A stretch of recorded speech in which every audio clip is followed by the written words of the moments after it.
Hello, you hottie hot hotties. Welcome back to Wild&T with Teddy. Tara. And Tawny.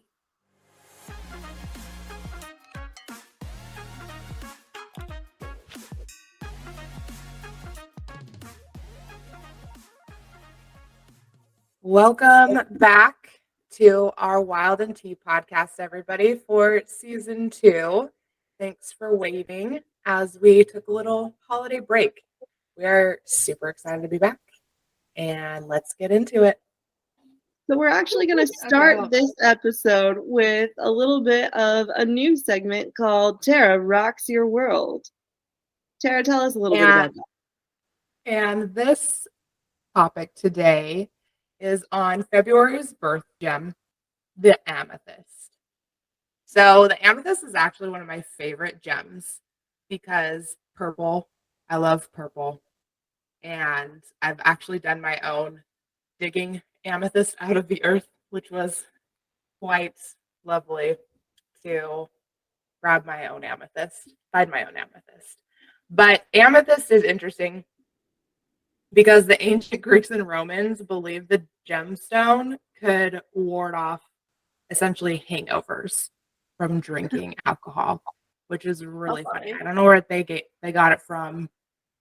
I don't know if it worked, but that's why people would wear amethyst. And it also, the color purple, that's where it comes from to symbolize royalty as well, because, they're big partiers and they would wear the amethyst, and then the color purple became more associated with royalty.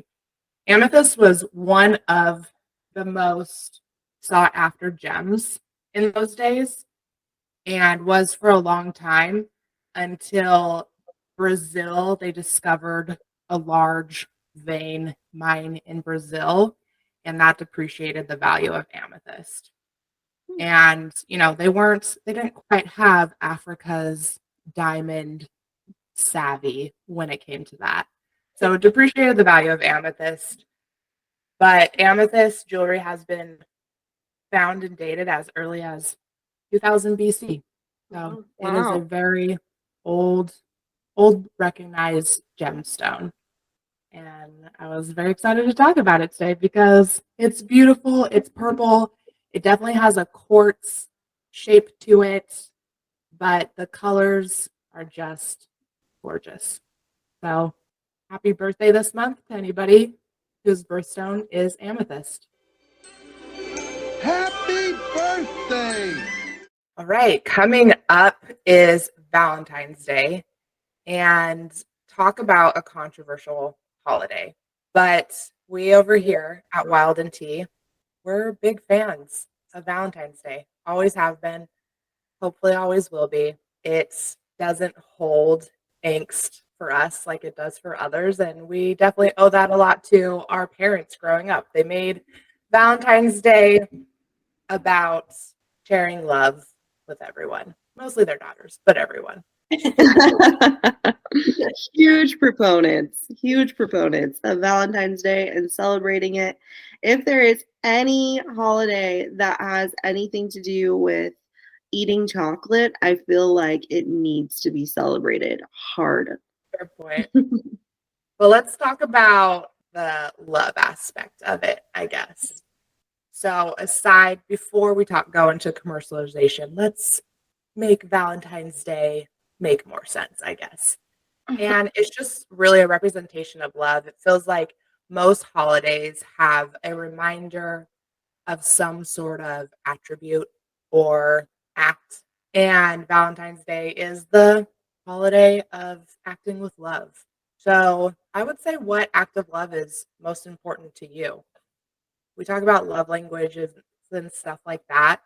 Well, if we're going into the love languages, we've got things like, acts of service, words of affirmation, physical touch. There's 2 more, aren't there? Gifts. Quality time. And the other one? I like all of them. Across the board. And I think for me, I'd say it's quality time is such a huge one. Probably growing up with a family of 7 and there's always someone around. And if you want to show me that you care, like, being in my face kind of in a way is what I need to know. I don't need you on the side being like, yeah, I'll send a gift every now and then and you should be satisfied. For me, it's definitely quality time and just people acknowledging my existence. You know? Yeah, that makes sense since you do like to invite yourself to everybody's vacations whenever anybody's getting together. You're bringing this onto the podcast. Okay. No, I like super admire that. It cracks me up. like when mom and dad were visiting in Florida, and I was like, "Wait, Tara's there. I didn't know we could do that. Just show up." No, I love it.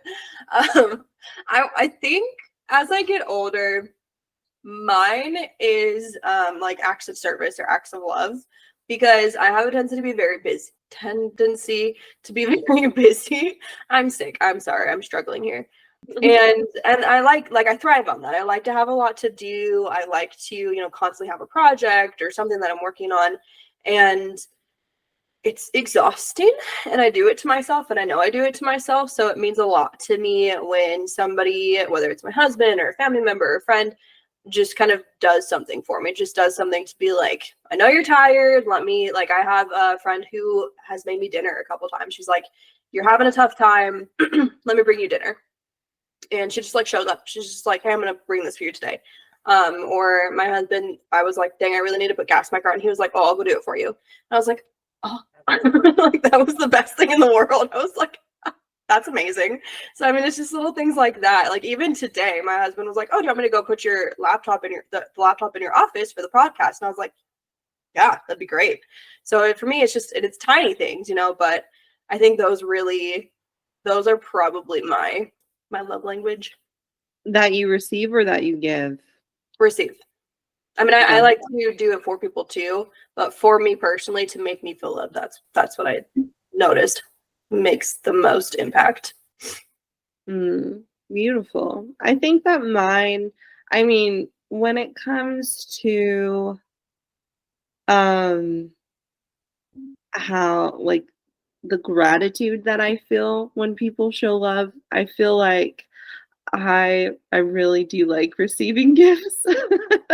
But I also, which is funny because I feel like I'm the worst gifts giver, but I really like doing it. And I think I appreciate acts of service too, probably just because, we're freaking tired all the time. You can't do everything all of the time. So when someone takes the time to do something for you, it's so nice. And yeah, and I also think that I'm kind of a quality time person. Just because like I like doing stuff with people. I love that. Like being able to go out and do something or stay in and do something, but we're doing it together because we both want to be doing it. Ooh, I love that. It's great. Yeah, absolutely. I think it's funny that none of us said like physical touch because we're not big like hugging people. We don't really. We are not. Yeah. We do not like hugs. I mean, like family, yeah, but I'm not gonna just like I think my friend, I saw her and no, I probably hugged her, but I mean, it's like people that are. I never walk up to someone being introduced and like give them and a hug hug. them. Like Yes, exactly. You're like, this is so and so, and you're like, hello, and you give them. I don't. Like half the time, I don't even handshake. Like it's just, I don't know. I'm just like, not that I don't know. It's not cringy. I'm just like, I don't know. Just don't touch me. The only reason that I do is because I was indoctrinated in my time in the islands. So, and they're very much But like. do you do that when it's like not expected? Like, do you initiate the hug? Like everywhere except for like work, basically. That sounds appropriate. You should have initiated hugs. So yeah.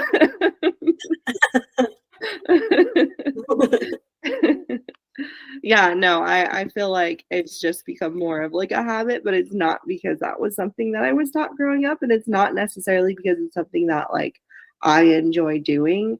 It's just because I feel like now it's in my brain that it's something that you do. That makes sense. It's like a diss if you don't to certain people. Yeah, yeah. And I don't like aggressively go in to hug people either. I'm not like, "Oh my gosh, hi, we're best friends." I'm like, "Hey, like I'm gonna hug you," or and if they're like, no, then I'm like, that's fine. Like it's fine. I don't feel or I'll like Normalize a do bro clap the for women, huh? where it's like a bro clap for women, where it's like the clap hug thing.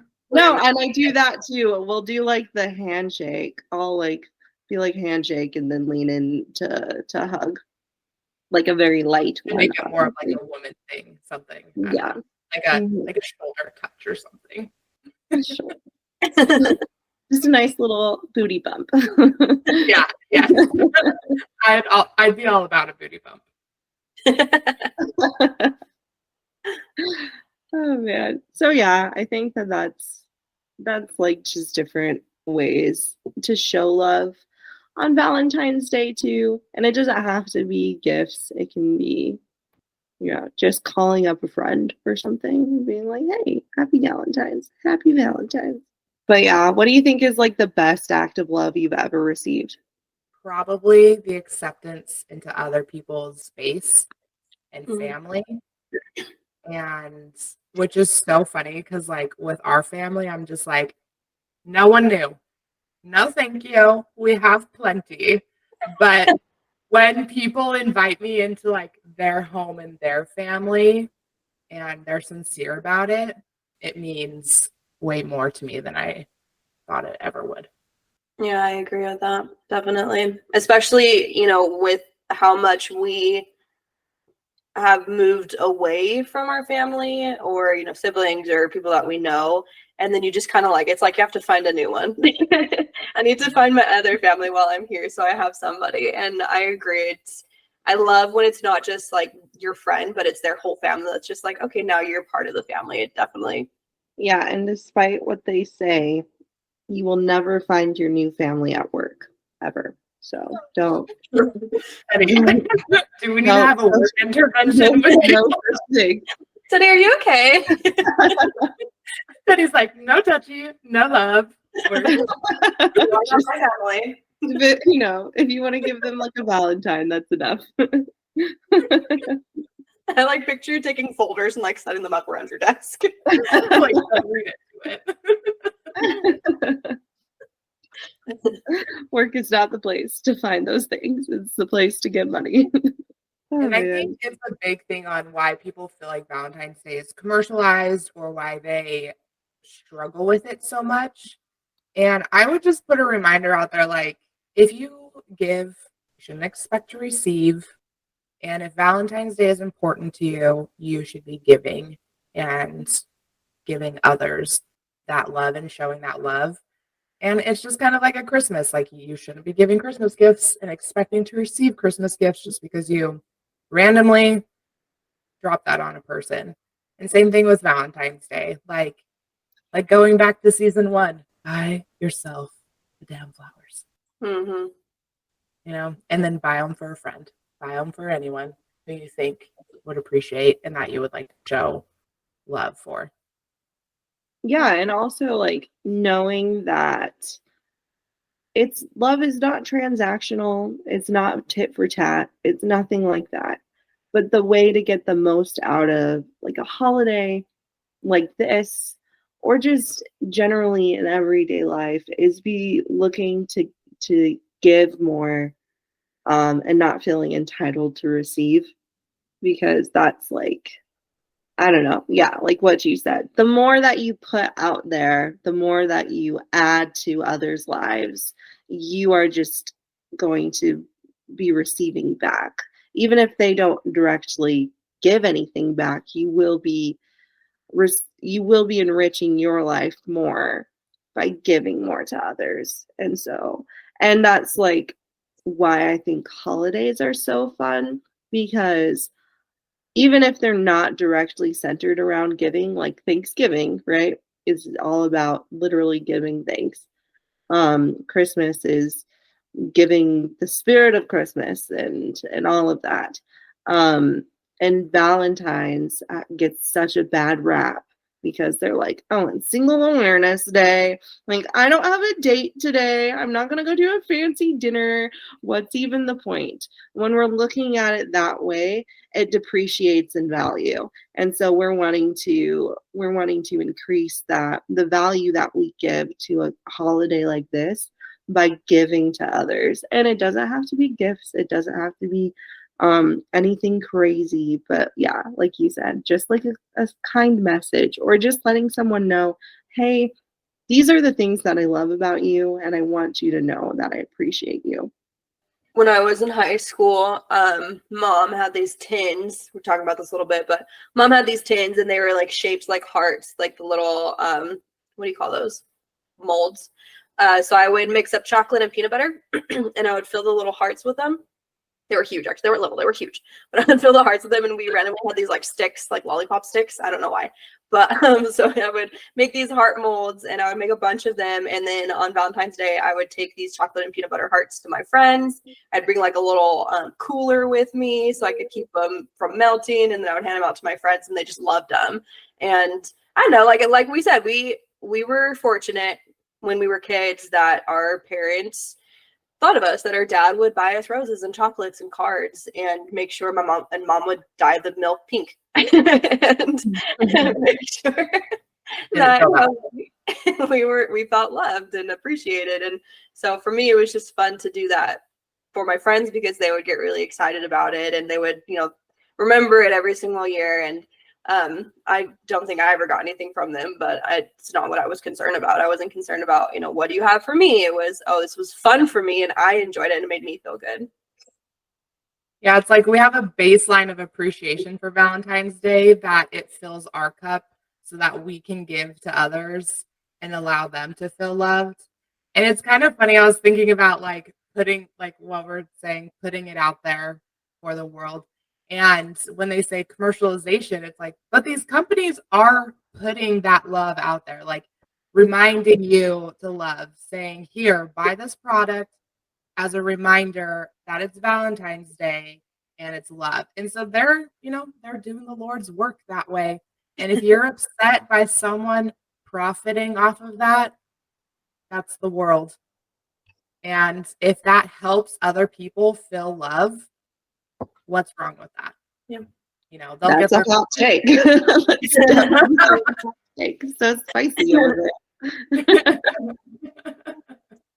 Yeah, I feel like we are such big advocates for Valentine's Day, and we could always talk about it for sure. And I've loved so much the Valentine's Day aspect too, because it really celebrates your love for your friends, and it doesn't make it just about a romantic relationship, but just like whoever you want to spread love to. And like it's a day and a reason that you can show extra love, and no one's going to be like, why today? Because people are No, I've definitely been, spreading the Galentine's gospel out here as hard as I could. This was year 3 of me throwing a Galentine's party, and if I was more rich, I would invite everyone I knew, but if I was rich at all. we're getting there. We're getting there. It's only year 3 of it. It's only your third annual. Year 3. Yeah, and I have like a couple of friends who are, consistently have shown up to each one. And so now they're like excited. They look forward to it, and they look for ways to involve other people too. And so so I had a friend this year who she really wanted to throw one, but she wanted like help to do it. So we just threw one this weekend, and it was a lot of fun. It was really good. Got to involve a lot more new people and spread the joy that is Valentine.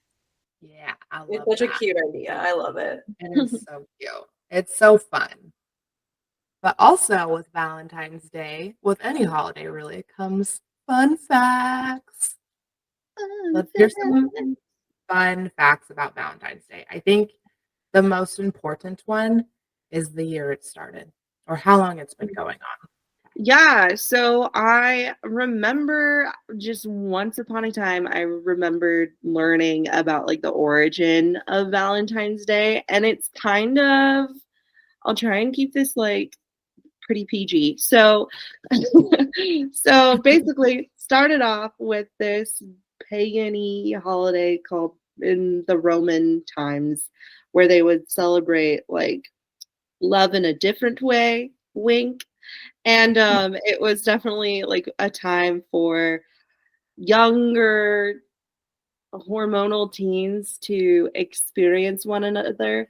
And it was very, very explicit and pagany. And so along comes Saint Valentine, who is this Christian saint, and he starts um, advertising Valentine's Day as an alternative, more innocent way to celebrate this pagan holiday. So instead of, meeting up for a hookup, you would meet up to give like a sweet Valentine's message or write a poem or whatever it was that they would do. So that's kind of how Valentine's Day came about. It was, like most holidays, to cover up a heathenistic activity. So, Wow, I feel like in today's dating world, that would be such a great reminder.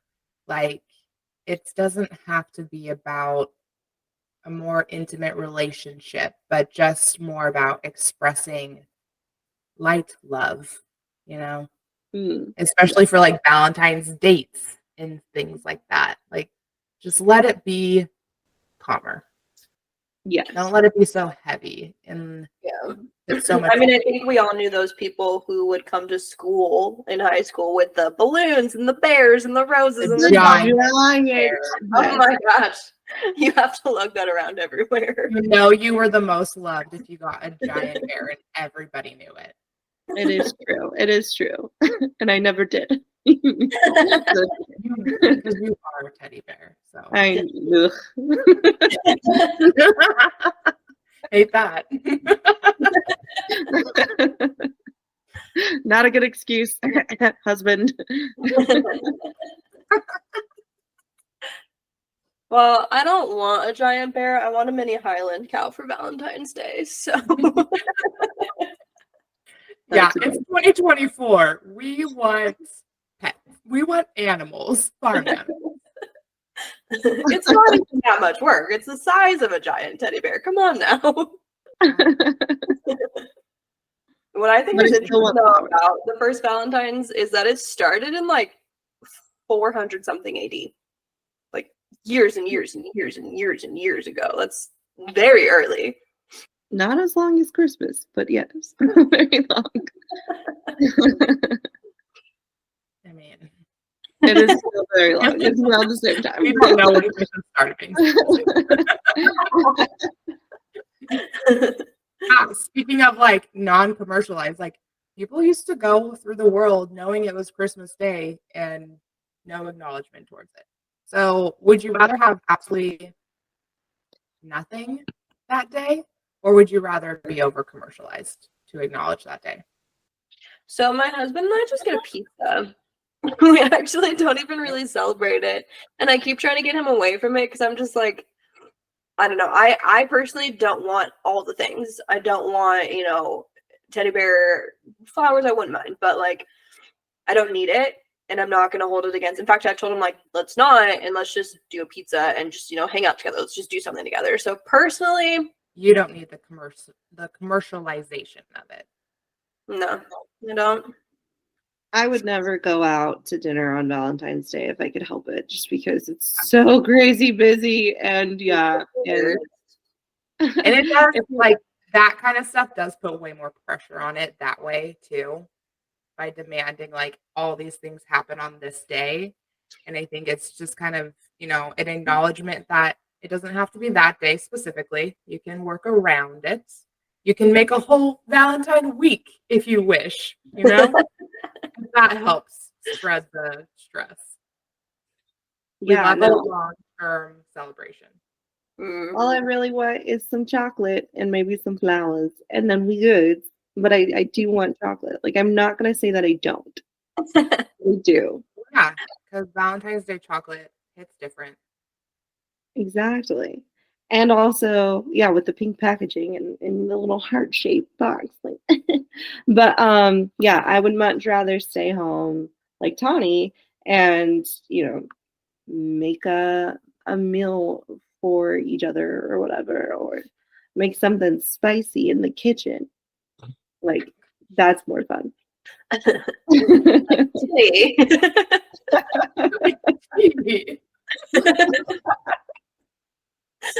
I mean, don't get me wrong. I definitely ordered our favorite chocolates. Here's a little plug for Ethel M's if you haven't heard of it. The best chocolates in the world. But In the US, yes. in the US, okay, fair. So we're getting our chocolate for sure. And but yeah, we like to order pizza. Just easy for us. All right. Any other fun facts? Spout them off, Tawny.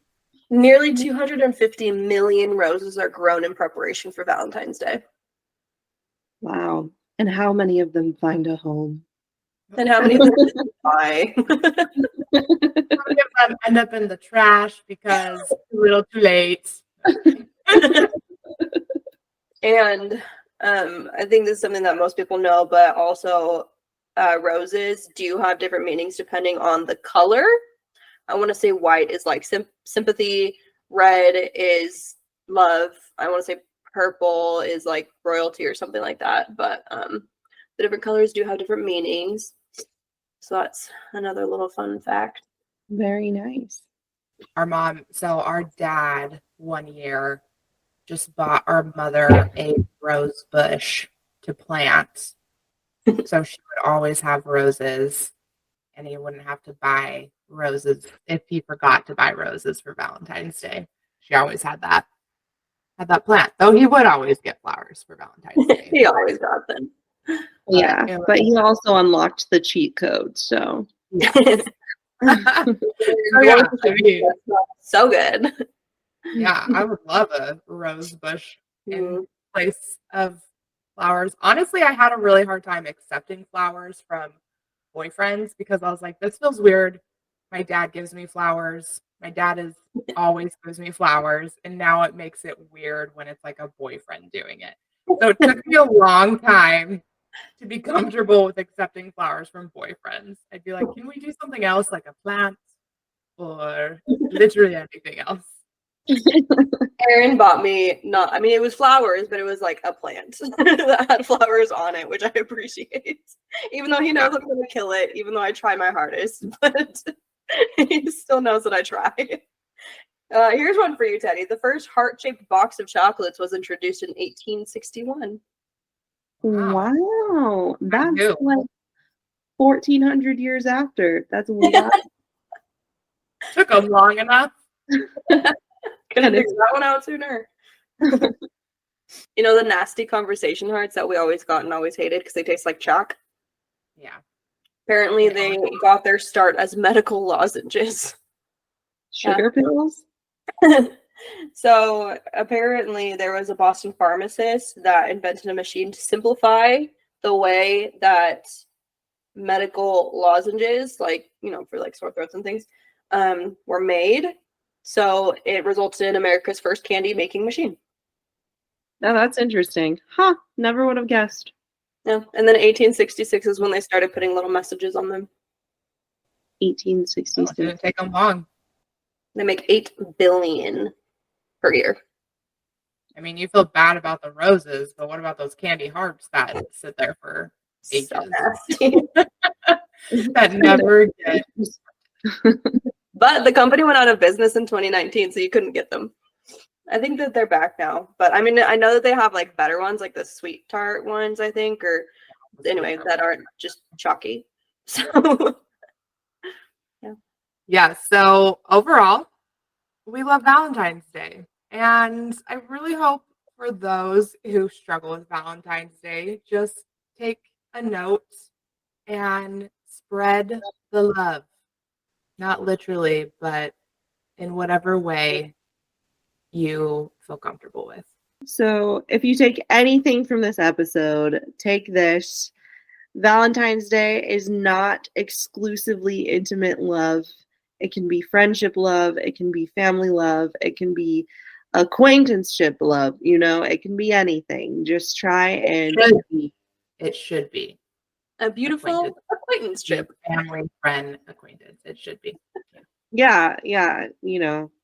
If you pass a stranger, smile at them. I know it's foreign and awkward to do sometimes, but even the little is good enough. Acknowledgement. People just want to be seen. They just want to be seen.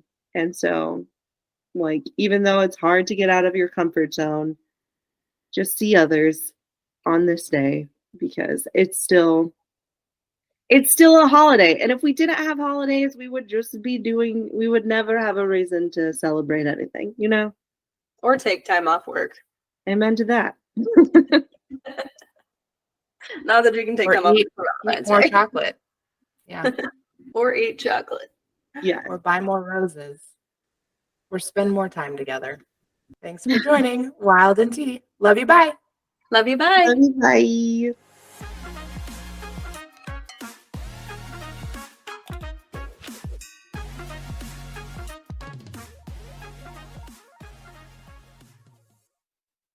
Thank you for listening to Wild&T. This podcast episode was produced and edited by Teddy Chanpoon, Kyron Maciel, and Dallas Hanson. Remember to subscribe, rate, review, and of course, share with your sisters. For more content, you can follow Wild&T on all platforms or our individual socials. See you next week.